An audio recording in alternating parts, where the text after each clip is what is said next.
আসসালামু আলাইকুম আমার প্রিয় ভাই ও বোনেরা, সবাই কেমন আছেন? আরেকটা নতুন ভিডিও নিয়ে চলে আসলাম। এই তো আজকে করে দেখাবো ঘরে থাকা কিছু সাধারণ উপকরণ দিয়ে চিকেনের ফ্রাই।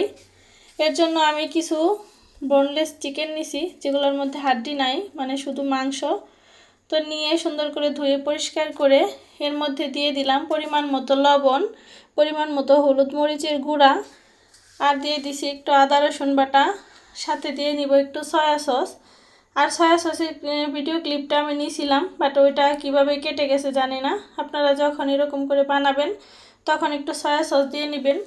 তো এগুলো দিয়ে মেখে আমি একটু আধা ঘন্টার জন্য রেস্টে রেখে দিলাম। এর মধ্যে তৈরি করে নিব এটাকে কোট করার জন্য যে ময়দার কর্নফ্লাওয়ারের মিশ্রণটা, সেটা।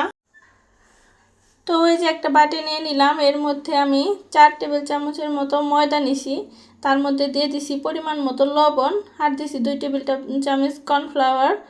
তো এটা দিয়ে সুন্দর করে ভালো করে মিশিয়ে নিব, যাতে সুন্দর করে লবণের সাথে কর্নফ্লাওয়ার ময়দা এগুলো সুন্দর করে মিশে যায়। তো সুন্দর করে চামচ দিয়ে নেড়ে চেড়ে মিশিয়ে নিব। আপনারা চাইলে মিক্সার দিয়েও মিক্স করতে পারেন। তো যাই হোক, এখন এটাকে কিভাবে প্রসেসিং করা লাগে সেটা দেখাবো। তো ওই যে রেস্টে রেখে দেওয়া মুরগিটা ম্যারিনেট করা, সেটা নিয়ে ওই যে কর্নফ্লাওয়ার আর ময়দার মিশ্রণটার মধ্যে ভালো করে ডুবাই নিয়ে আবার পানির মধ্যে দিব।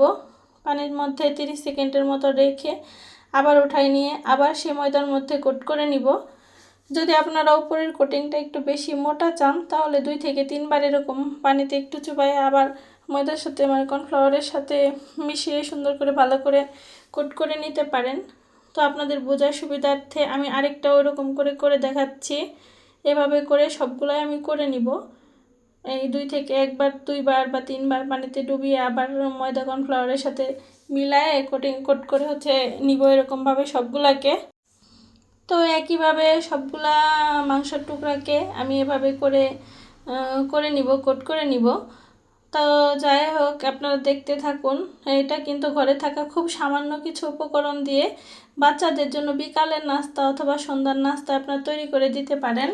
এটা কিন্তু খুবই সুস্বাদু আর কোনো ঝামেলামুক্ত, খুব সহজেই তৈরি করে দিতে পারবেন। তো এই যে সবগুলো আমার কোট করে নেওয়া হয়ে গেছে, এখন যাবো এগুলো ফ্রাই করার প্রসেসিংয়ে।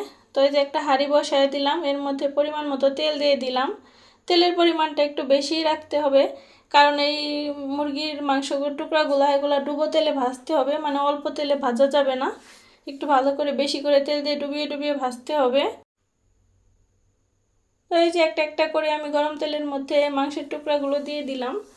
এখন গ্যাসের ফ্লেম খুবই কম রেখে, মানে লোতে রেখে আস্তে আস্তে করে 10 থেকে 12 মিনিট ভেজে নিতে হবে, উল্টে পাল্টে সুন্দর করে 2 পিঠ ভেজে নামিয়ে নিলে এটা রেডি। এটা তেমন কোনো ঝামেলার কাজ না। তো এই যে আমি আস্তে ধীরে করে সুন্দর করে ভেজে নিতেছি। একদিক হয়ে গেলে আবার অপর দিকে ঘুরে উল্টাই দিতেছি। এভাবে করে মাংসের টুকরাগুলোকে ভেজে নিব। ভাজতে ভাজতে খুব সুন্দর একটা স্মেল আসতেছিল। তো আপনারা চাইলে এই রেসিপিটা ট্রাই করতে পারেন। এটা খুবই সহজ এবং খুবই স্বাস্থ্য সচেতন এবং পুষ্টিগুণ সম্পন্ন। বাইরে থেকে তো বাচ্চাদেরকে খাওয়ানো যায়, কিন্তু সেগুলো তো আর ঘরে তৈরি করা খাবারের মতো স্বাস্থ্যসম্মত হয় না, স্বাস্থ্যকর হয় না। তো এভাবে করে খুব অল্প সময়ের মধ্যে বাচ্চাদেরকে নাস্তাটা রেডি করে দিতে পারেন। তো কথা বলতে বলতে আমার এই মাংসের টুকরাগুলো ভাজা হয়ে গেছে। এই যদি আপনারা চান, এটা কিন্তু মুরগির মাংসের টুকরাগুলো আরও বেশি বড় করেও এভাবে করে ভাজতে পারেন।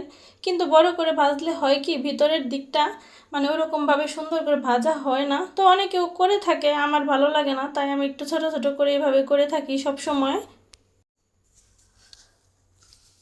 তো আমার ভিডিওটা দেখে আপনারা এরকমভাবে বানায় ট্রাই করবেন এবং আমার কমেন্ট বক্সে জানাবেন যে কেমন হয়েছে বা কেমন লাগছে। তো কথা বলতে বলতে মাংসগুলো ভাজা হয়ে গেছে, মানে ফ্রাই করা হয়ে গেছে। তো আমি একটা একটা করে নামিয়ে নিতেছি। এখন নামিয়ে নিয়ে গরম গরম সসের সাথে পরিবেশন করলেই মানে অনেক টেস্টি একটা খাবার। তো আজকের ভিডিওটা এই পর্যন্তই। সবাই আমার চ্যানেলের সাথে থাকবেন। ভিডিও ভালো লেগে থাকলে অবশ্যই লাইক কমেন্ট শেয়ার করবেন, সাথে চ্যানেলটি সাবস্ক্রাইব করে দিবেন। আজকের মতো আর ভিডিওটা বড় করতেছি না। তো ভালো থাকবেন, সুস্থ থাকবেন সবাই। আল্লাহ হাফেজ, আসসালামু আলাইকুম।